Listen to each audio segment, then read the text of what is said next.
Harold Bergman, Jewish shamus and World War II vet, is ready to settle down with his high school flame.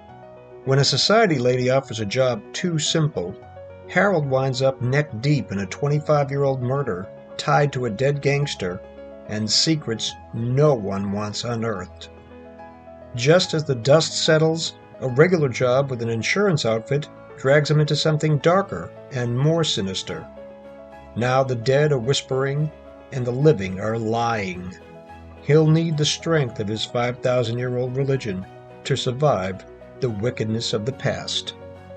The Crop of Wickedness, Volume 3 of the Wichita Chronicles. Release date, October 8th, 2025. The past has come to harvest.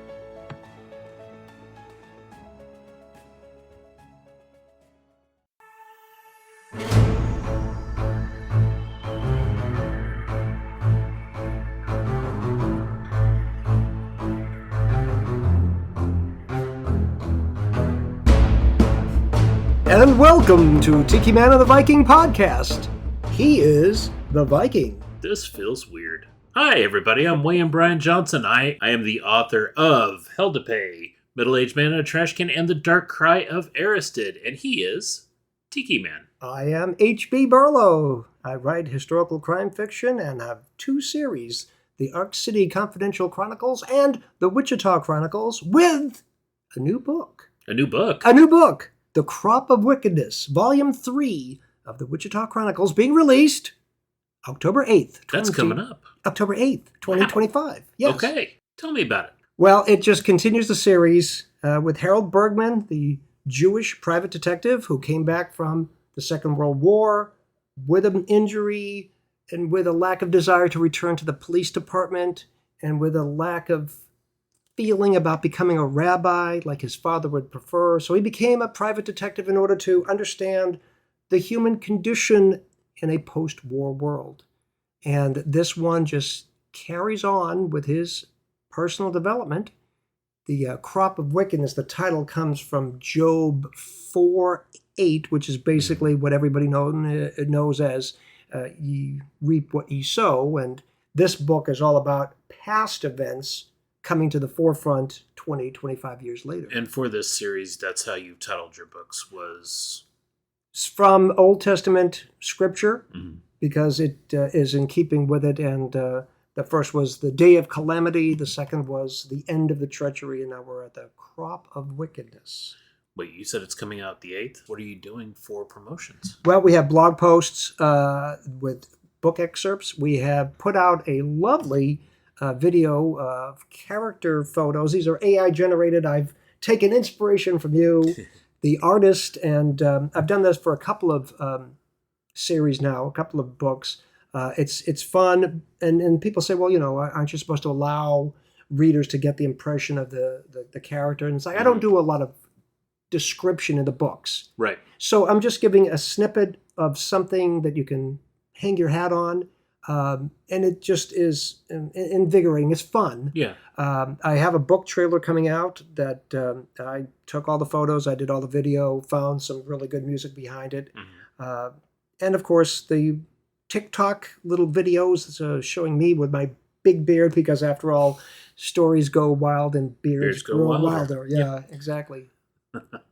When is your trailer going to be coming out? Do you have a date for release? I do, but it's not on me right now. But if people just follow along onto either YouTube or Facebook or my blog, tikiman1962.wordpress.com, it'll be there. I've learned that to make the book trailers shorter. It's only about a minute 9. But it's enough of an impression to give a pop. The character video is far more appealing and enhancing. Okay.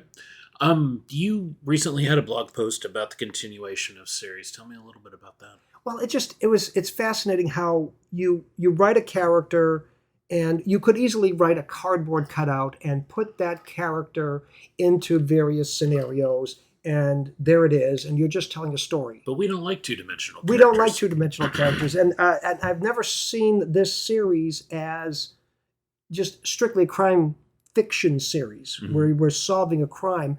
the stories or the cases are designed to show the development of a person, how they impact. I mean, how can you investigate crime and not be impacted in some fashion?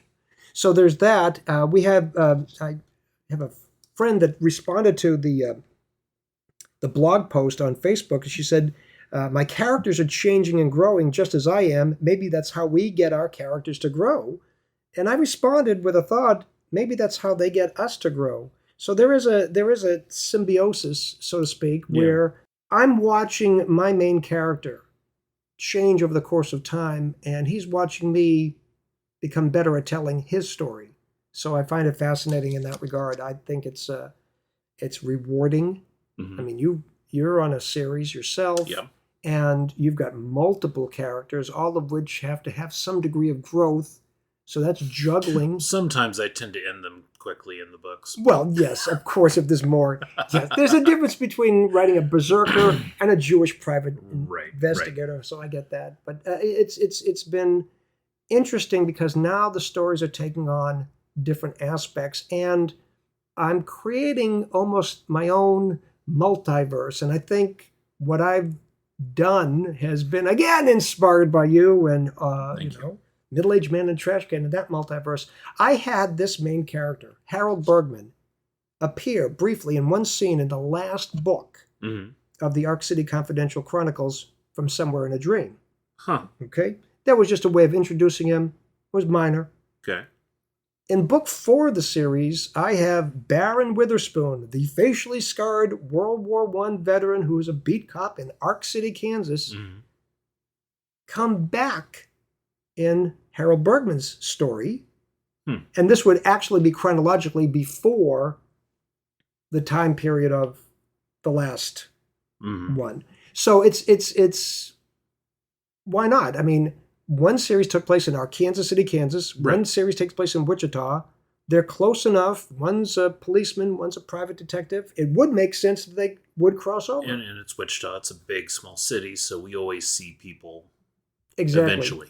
Exactly. Yeah. So we're talking 60 years later, 80 years later, excuse me, I'm losing my math here, but 80 years later, and it's still the same thing that you could run into somebody from Arc City or Emporia or something if you're in the same circles. The series still focuses on crime, still focuses on evildoers, and this is a main character that doesn't carry a gun, doesn't have that cheap bottle of rye in his desk drawer, doesn't even have an office. He works out of his apartment in Wichita. I like rye, though. Well, if I were to write you as a character, but wait, I think you are a character. Yeah. Percy Johnson. No. There is a William Johnson as a character in book 3. He is a no relation. Big vice president who lost 36 hours of his life, cannot recall what happened, and is reaching out to Harold to help him. And there's some weird dark aspects to that too, isn't there? This is far darker. The bad guys in the first 2 books were typical bad guys. We had a wealthy businessman who was trying to expand the drug trade.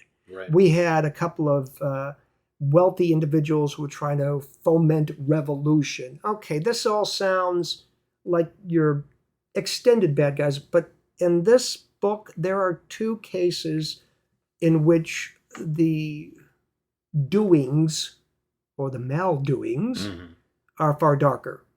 And to force a main character who's already morally conflicted to face darkness and draw up from within his depths a sense of righteousness.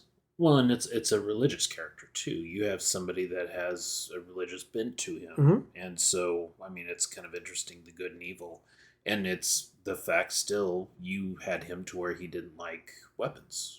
Well, after the war, I mean, it's and that could go either way. You could have a war veteran who embraces it and wants to shoot everybody up, seeing everybody's a bad guy. You can have a guy who just doesn't want any more killing. He had his fill, and that's, I think, the character as he pursues things. So, I mean, he still adheres to the notions of law and order, as exemplified by his former job in the police department. he still adheres to the moral integrity of his Jewish religion, but there are often times where life makes it difficult to balance the laws of God versus the laws of man, and which direction do you go? And hopefully people have been following along with that and see the moral complexity of it. And you're not done after this book, right?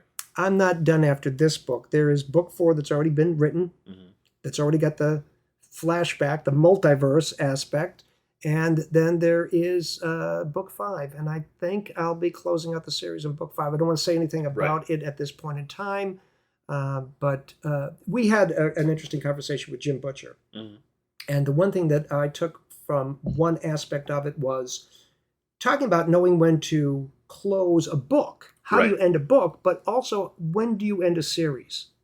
And I didn't think that I would want to end this series, but now I realize from everything that's happened in this young man's life, as written by me, that there does need to be a sense of closure. In terms of the series, you're not going to, you're going to realize that his life will move on. Right. But there has to be closure to the series. If the whole thing was about a spiritual journey, you either come to a realization or you don't. We'll see what happens at book 5. And we're looking a little further down the road, but what are you going to work on after book 5? I've already got an outline for a new series. Still historical crime fiction, but I'm pushing up the time frame. Okay. Late 50s and 60s. Not Miami Vice. Not Miami Vice. No.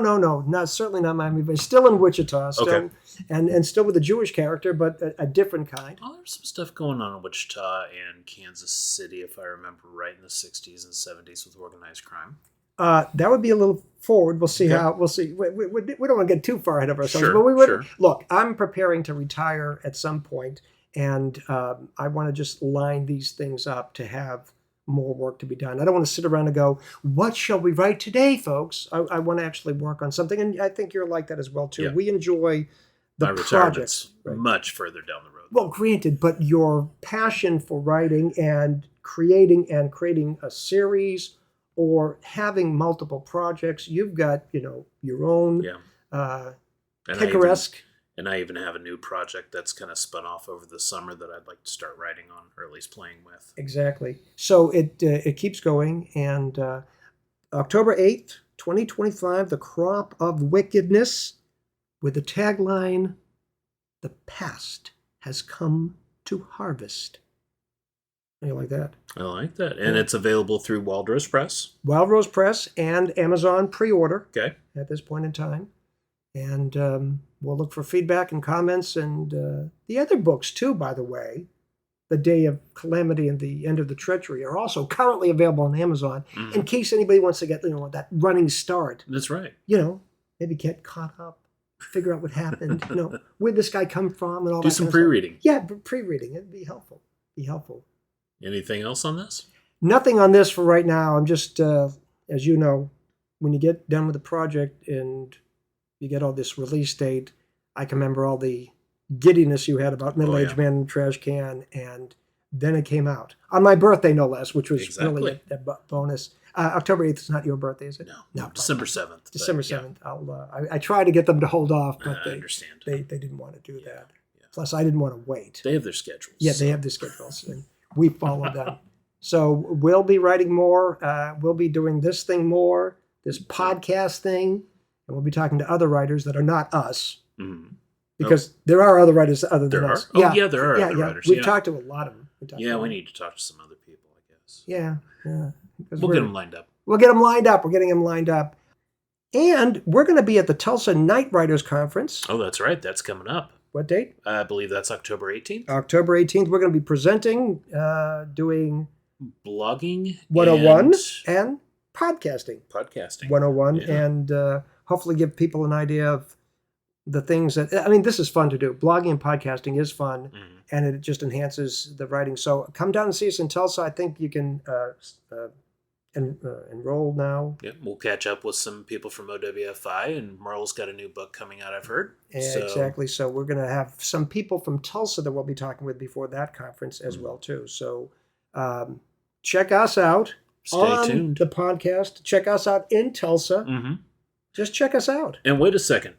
We also are part of a couple different networks now. Get out, really? Yeah, you can hear us now on Wolfpaw Radio Network, where independent voices run together, and also on the Collective Maze Network. If it's geek, we have you covered.